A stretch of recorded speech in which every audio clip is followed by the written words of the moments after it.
안녕하세요, 수험생 여러분. 만나서 반갑습니다. 더배운 공무원 구호교수 이진호입니다. 자, 우리 이번 시간에는 챕터 4번 수필에 대해서 한번 살펴보도록 하겠습니다. 자, 우선 144쪽에 저희 교재를 보시게 되면은 우선 수필과 관련된 여러 가지 개념과 특성에 대해서 나오고 있는데, 이 부분에 대해서 우리가 간단하게 한번 살펴보고 뒤쪽으로 바로 작품으로 넘어가도록 하겠습니다. 자, 우선 144쪽의 제일 앞부분을 보게 되면 이제 수필과 관련된 개념이 나오고 있는데, 여러분들이 여기서 이제 명심해 줘야 될 것은 수필은 소설과 착각을 하면 안 되겠죠.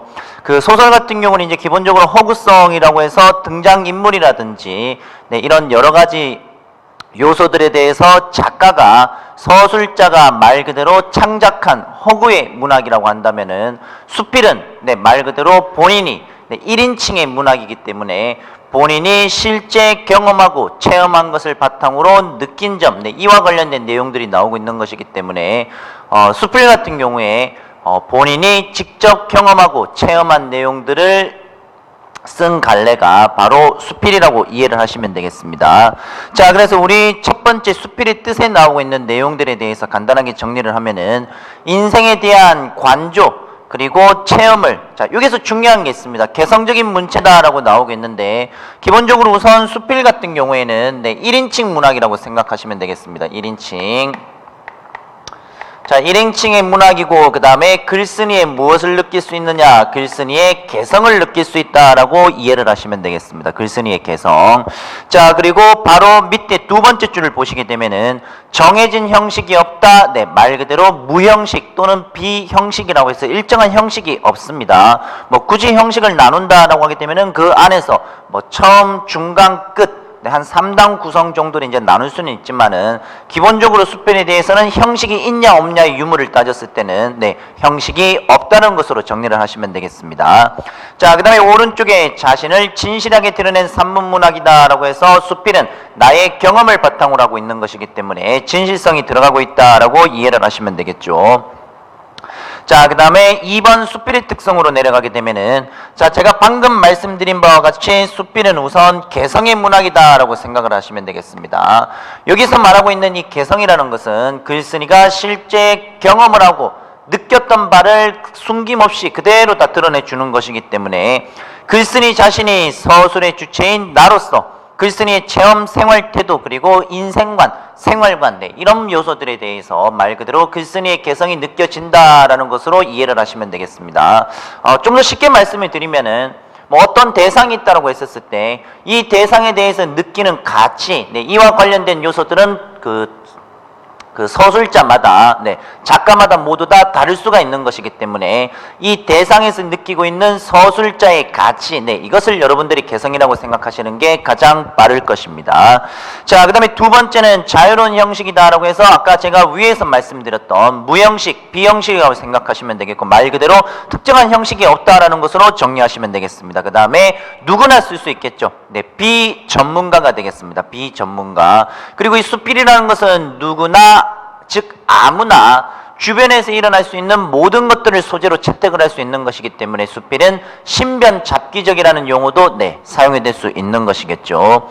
자, 그 다음에 이제 네 번째로 가게 되면은 교훈과 성찰의 문학이라고 나타나고 있는데, 수필은 기본적으로 일단 여러분들이 시험 문제를 풀고 시험 문제에 출제가 되고 있는 요소들을 보게 되면은 아무래도 배울 만한, 즉 독자들이 이 글을 읽었을 때 배울 만한 말 그대로 교훈적인 성격, 이와 관련된 성격과 관련된 수필 작품들이 상당히 많겠고, 물론 아닐 수도 있습니다. 말 그대로 지식을 전달하는 지식을 전달하는 이런 목적이 분명히 또 있을 수도 있는 것이고, 아니면 그냥 감동만 주겠다라고 해서 내가 이 대상에 대해서 느끼고 있는 감정 위주로 가고 있는 수필도 분명히 있겠지만은, 기본적으로 저희가 문제를 푸는 시험 문제에 출제가 된다라든지 아니면은 저희 교재에 수록이 되고 있는, 또는 제 교재가 아니더라도 거의 대다수의 지금 우리가 문제를 풀기 위해 나오고 있는 수필에 지금 출제되고 있는 작품들을 보게 되면 기본적으로 교훈이라든지 또는 성찰이라든지 이런 요소들이 당연히 이제 시험 문제에 나올 수밖에 없기 때문에, 여러분들은 기본적으로 수필은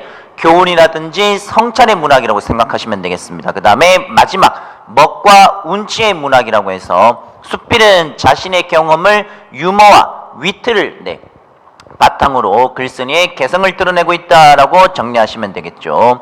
자, 그 다음에 이제 밑으로 내려가면 수필의 구성 요소라고 해서 형식적인 요소, 그 다음에 내용적인 요소로 이제 들어갈 수가 있는데, 자, 기본적으로 여기서 이제 우리가 좀 중요한 게 수필의 문체가 있습니다. 문체.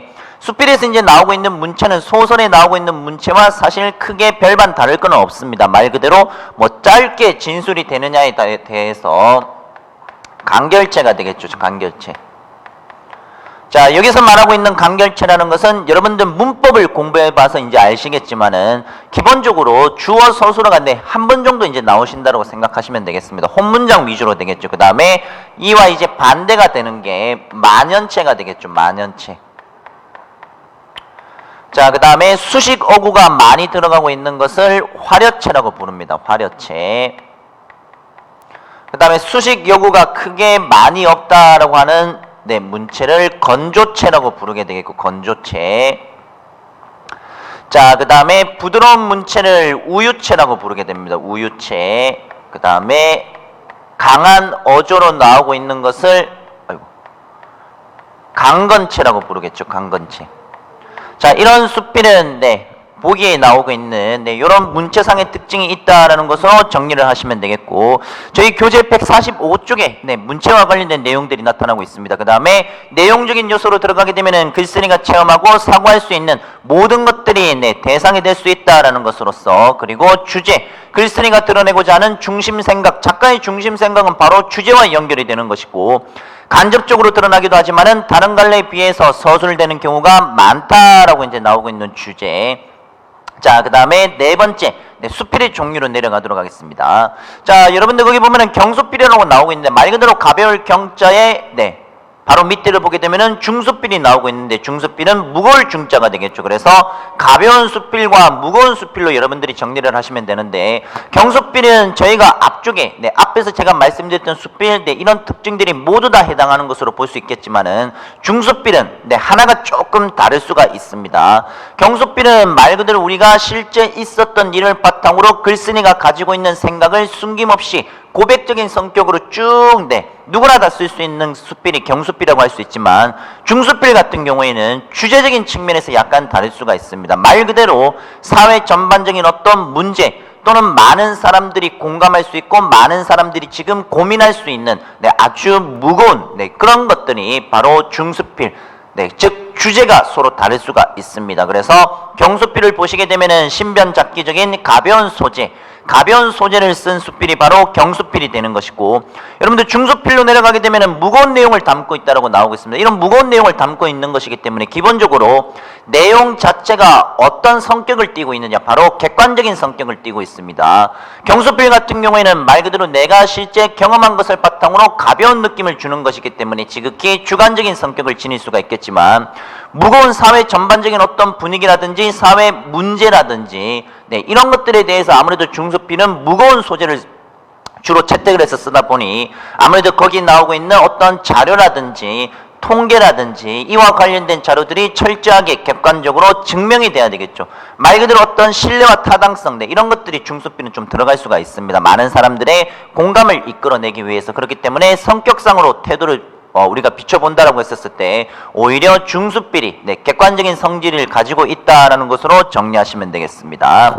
자, 그 다음에 이제 중수필 쪽으로 내려가게 되면은 비개성적이다 또는 학문적 철학적인 성격이 강하다 이런 것들 무겁습니다. 말 그대로 여러분들이 알고 있는 것과 다릅니다. 자, 그 다음에 밑에 보면은 내용과 태도에 따른 갈래라고 해서 서정과 서사라는 수필이 나오고 있고, 요거는 1번에서 4번까지 여러분들이 간단하게 한번 읽어보시면 될 것 같습니다. 자, 그 다음에 이제 작품의 이해라고 해서 146쪽으로 이제 넘어가시게 되면은 이제 수필과 관련된 작품들이 나타나고 있겠죠. 우선 그 첫 번째는 권태, 이상의 권태라는 작품이 되겠습니다. 우선 제재를 보게 되면은 여름날의 벽촌에서의 생활이라고 나타나고 있는데, 말 그대로 이 권태라는 것은 특별히 할 일이라든지 또는 삶의 목표가 없는 거죠. 목표 없이 권태롭게 살아가고 있는, 말 그대로 그냥 권태롭게 흘러가고 있는 이 생활에 대해서 답답한 심리를 드러내주고 있는 작품으로 이해를 하시면 되겠습니다. 거기. 자, 주제를 보시면은 단조로운 일상생활의 연속에서 느끼고 있는 권태라고 지금 중심 생각이 나타나고 있는데, 기본적으로 네, 오른쪽에 나오고 있는 내용들을 통해서 한번 살펴보도록 하겠습니다. 자, 우선 예제에 나오고 있는 이 지문을 바라보시게 되면은 여러분들 거기 다 부분을 잠깐 한번 보도록 합시다. 다 부분을 보게 되면은 나는 아침을 먹었다. 할 일이 없다. 그러나 무작정 널따란 백지 같은 오늘이라는 것이 내 앞에 펼쳐져 있으면서 무슨 기사라도 좋으니 강요한다 라고 나오고 있는데 무엇이라도 해서 말 그대로 지금 아무 할 일이 없는 거죠. 아무 할 일이 없어서 느끼고 있는 바로 이 권태로움이 되겠습니다. 이 권태로움에서 지금 벗어나고자 하는 글쓴이의 심리가 드러나고 있는 내용이 되겠죠. 자, 그러다가 지금 라로 내려가게 되면은 최서방의 조카를 깨워서 장기 한 판을 벌이고자 지금 하고 있는데 사실 이 장기는 최서방의 조카가 두면은 내가 이긴다는 사실을 분명히 이제 알고 있는 내용이 되겠습니다. 하지만은 어쨌든 이 권태로움을 벗어나기 위해서 장기라도 두고자 하는 이런 글쓴이의 심리라든지 즉 장기를 통해서 권태로움을 벗어나고 싶었지만은 역시 장기를 둬도 어떻습니까? 말 그대로 권태로움에서 벗어나지 못하는 글쓴이의 심리가 드러나고 있습니다. 자, 그 다음에 148쪽으로 가시게 되면은 두 번째 줄에 일부러 져준다는 것조차 어려운 일이다. 나는 왜 저 최서방의 조카처럼 아주 영영 방심 상태가 되어버릴 수가 없나? 권태로운 삶에 만약 이렇게 빠져있다라면은 차라리 그것을 괴롭게 여기지 않으면서 살아가고 싶다 이런 글쓴이의 자포자기의 심리를 표현하고 있다고 생각하면 되겠습니다. 그렇게 왜 저 최서방의 조카처럼 아주 영영 방심 상태가 되어버릴 수가 없나? 말 그대로 괴로운 자 이렇게 그것을 괴롭게 여기지 않으면서 살아가고 싶다라는 글쓴이의 자포자기적 심리를 표현하면서 마지막 마무리를 짓고 있는 내용이 되겠습니다. 그래서 1번 문제를 보게 되면은 이게 지금 현실 사회의 문제점에 대해서 드러내고 있는 것이 아닙니다. 이거는 말 그대로 일제강점 아래에서 1930년대 말 그대로 이상은 지식인이지 않습니까? 이 지식인이 말 그대로 지금 할 수 있는 게 아무것도 없었던 그런 사회 분위기를 얘기해주고 있는 거죠. 그것을 권태로움이다. 본인이 이렇게 느끼면서 이제 썼는 수필이 되는데 4번 선지를 보게 되면은 현실 사회의 문제점인 게으름을 게으름 타파와는 크게 관련이 없습니다. 이 내용은. 자, 그렇게 여러분들이 한번 확인해 보시면 되겠고, 그 다음에 149쪽으로 가도록 하겠습니다. 149쪽을 보시게 되면은, 딸각발이라고 해서 하나의 작품이 나타나고 있는데, 딸각발이는 말 그대로 선비의 정신이라고 생각하시면 되겠습니다. 선비 정신을 지니고 있는 딸각발이의 모습을, 바로 성찰하면서 이를 통해 이기주의에 밝은, 즉, 이기적인 살이, 이기적인 속성에 밝은 현대인들을 깨우치고자 하는 말 그대로 교훈적인 내용의 수필이다라고 이해를 하시면 되겠습니다. 자, 여기는 기본적으로 딸각발이라는 이제 대상이 나타나고 있고 그리고 현대인이 나타나고 있는데 기본적으로 내용상의 특징은 대조가 되겠죠. 대조. 자, 대조를 통해서 내용이 진술이 되고 있는데 딸각발이는 청렴결백한 인물이 되겠고 자, 그 다음에 아주 강직한 정신을 지니고 있는 인물이 되겠습니다. 그 다음에 가난한 형편에서도 뭐를 굽히지 않느냐? 지조를 굽히지 않는 딸각발이의 정신. 자, 그리고 우리 현대인들은 자기중심적이다, 이기적이다. 그리고 당장의 일만 하는 고식직에 능하다라든지 또는 주관적 이기주의에 밝다라든지 말 그대로 이기적인 속성에 초점을 두고 있는 게 바로 현대인이 되는 것이겠죠. 그러면서 바로 이런 대조를 통해서 누구의 정신을 받아야 되느냐? 바로 딸각발이 정신을 긍정적으로 지금 그리고 있는 것이기 때문에 현대인은 부정이 되겠죠. 그래서 여기 긍정에 해당하는 딸각발이의 정신을 본받아야 된다. 이것을 강조하고 있는 내용이 되겠습니다. 자, 그래서 거기 이해와 감상으로 이제 내려가시게 되면은 이 작품은 남산골 샌님의 별명인 딸각발이를 예로 들어서 우리 고유의 말 그대로 지금 우리 고유의 선비 정신이라든지 또는 현대인이 배워야 되는 딸각발이 정신을 계승하자라는 내용이 나타나고 있겠고 두 번째 문단으로 내려가시게 되면은 우리 민족의 주체성을 유지해온 인물의 대표적이다라고 내용이 나타나고 있겠죠. 그렇게 딸각발이가 지니고 있는 가치와 여기에 대해서 이야기하고 있는 것으로 이해를 하시면 되겠습니다. 자, 그 다음에 150쪽으로 가시게 되면은 150쪽에 두 번째 문단 쪽을 보시게 되면은 세 번째 줄에 사육신이 나오고 있을 겁니다. 사육신에다가 여러분들 동그라미 하나 해두도록 하시고 그 다음에 오른쪽에 사막사 바로 밑에 포운 그 다음에 민충정이 나타나고 있는데 요 네 개 지금 나오고 있는 사례들 동그라미 하나 해두도록 하십시오. 그렇게. 자, 그래서 지금 사육신과 사막상과 그 다음에 포옹과 마지막으로 민중정에서 말을 하고 있는 것은 바로 딸각바리의 강직을 표현하고 있는 어휘가 되겠습니다. 그렇게. 자, 그렇게 지금 내용에 대해서 우리가 정리를 해보았을 때 바로 오른쪽에 자, 그렇게 여러분들이 정리를 하시고, 1번 문제를 우리가 간단하게 한번 살펴보았을 때, 위 그림 밑줄 친 기억을 드러낼 수 없는 것은 이라고 나오고 있는데, 이런 것들은 크게 어렵지는 않습니다. 자승자박이라고 해서 자기의 줄로 자기가 묶이다라는 것으로서 내가 한 말과 행동이 자신을 올가매다. 이런 형식으로 여러분들이 생각을 하시면 되겠습니다. 그렇게. 자, 그 다음에 151쪽에 은전 한입이라는 작품을 보게 되면은 은전 한입을 얻기 위한 과정이 되겠습니다. 은전 한입. 은전 48입은 각전 한입으로 바꾸기를 6번을 되풀이하면서 말 그대로 지금 6개월 만에 은전 한입을 모으고 있는 상황이 제시가 되고 있습니다. 내용이 말 그대로 이것은 거기에 나오고 있는 어떤 사람의 간절한 희망, 간절한 소망을 가지고 있는 거죠. 그러면 이거를 통해서 지금 글쓴이가 말하고자 하는 바는 무엇이 되느냐? 각고의 노력 끝에 은전 한입을 얻고 감격의 눈물을 흘리고 있는 이런 거지의 모습을 통해서 소망을 이루고자 하는 노력 또는 소망을 이루고자 하는 기쁨 정도로 성취의 기쁨 정도로 이해를 하시면서 어떻게 보면은 이게 맹목적으로 은전 한입을 소유하기 위해서 애쓰는 거지의 모습도 또 나타나고 있는 거거든요. 이를 통해서 인간의 소유욕 그러면서 동시에 집착과 관련된 이와 관련된 요소들도 이야기하고 있습니다. 그렇기 때문에 이 작품은 크게 두 가지의 요소를 이야기하고 있는데 은전 한입을 얻기 위한 그런 과정을 보여주며 정말 소망을 이루기 위해 열심히 노력하는 이런 모습을 보여주고 있는 반면에 우리 현대인들이 지니고 있는 어떻게 보면은 소유욕 그리고 집착과 관련해서 여기에 대해서 연민의 시선을 또 던지고 있는 것이 바로 글쓴이 서술자의 바로 말하는 바로 여러분들이 살펴볼 수 있습니다. 그래서 주제 부분을 보게 되면 이렇게 나타나고 있습니다. 은전 한입을 갖기 위해 노력하고 성취하는 거지의 모습에서 아름다움과 쓸쓸한 연민을 느낀다라는 것으로서 크게 두 가지로 나누어서 여러분들이 좀 생각을 해 두도록 하십시오. 그렇게. 자, 그 다음에 뒤쪽으로 넘어가도록 하겠습니다. 바로 이양하의 나무로 넘어가는데 그 154쪽으로 보게 되면은 주제가 나무에서 배우고 있는 삶의 자세가 되겠죠. 삶의 자세. 나무를 의인화해서 바람직한 삶의 자세를 이끌어내고 있다 또는 나무의 생태와 모습을 인간의 삶의 자세와 연결을 짓고 있는 것이기 때문에 교훈적인 성격으로서 여러분들이 나무에 대해서 또 예찬적인 태도를 또 지니고 있는 것이기 때문에 이와 관련된 내용들에 대해서 여러분들이 정리하고 문제 바로 푸시면 되겠습니다. 그 다음에 156쪽의 특급품으로 넘어가도록 하겠습니다. 김소은의. 자, 이번에 나오고 있는 주제를 보면은 삶의 과실을 극복할 줄 아는 유연한 태도의 필요성이라고 지금 나타나고 있는데, 자, 기본적으로 사실과 의견을 적절하게 섞어서 서술하고 있다 또는 사물의 성질에서 인생의 교훈을 이끌어내고 있다라고 지금 나타나고 있는데 말 그대로 지금 대상에 대한 관찰이 되겠습니다.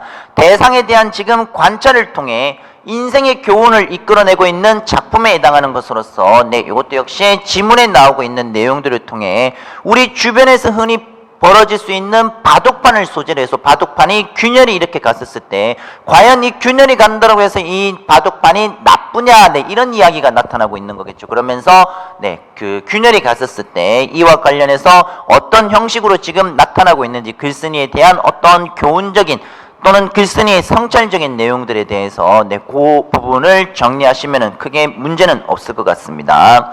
자, 그 다음에 158쪽에 무소유의 법정의 무소유로 가시게 되면은 법정의 무소유 같은 경우는 여러분들이 아마 학창시절에 한 번쯤은 꼭 읽었는 작품이며 동시에 교과서에서 한 번 정도 좀 배웠는 그런 작품으로 보실 수가 있습니다. 기본적으로 법정의 무소유는 출제될 수 있는 요소는 우선 딱 하나가 눈에 띄죠. 바로 역설이 되겠죠. 역설.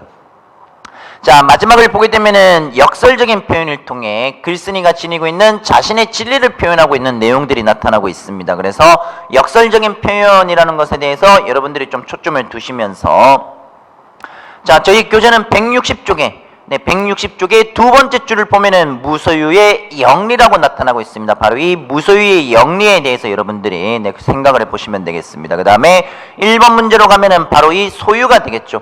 소유의 집착에서 벗어나야만 진정으로 자유로울 수 있다라는 그와 관련된 내용들에 대해서 정리를 하시면 되겠습니다. 그 다음에 6번 작품 박영구의 하나의 풍경으로 넘어가도록 하겠습니다. 자, 이 하나의 풍경은 물질적인 가치보다 정신, 마음의 가치가 중요하다라는 것으로서 이 글은 우리가 주변에서 흔히 겪을 수 있는 일상적인 일을 하나의 풍경처럼 그려내면서 그 속에서 발견하고 있는 삶의 의미를 드러내고 있는 수필이 되겠습니다.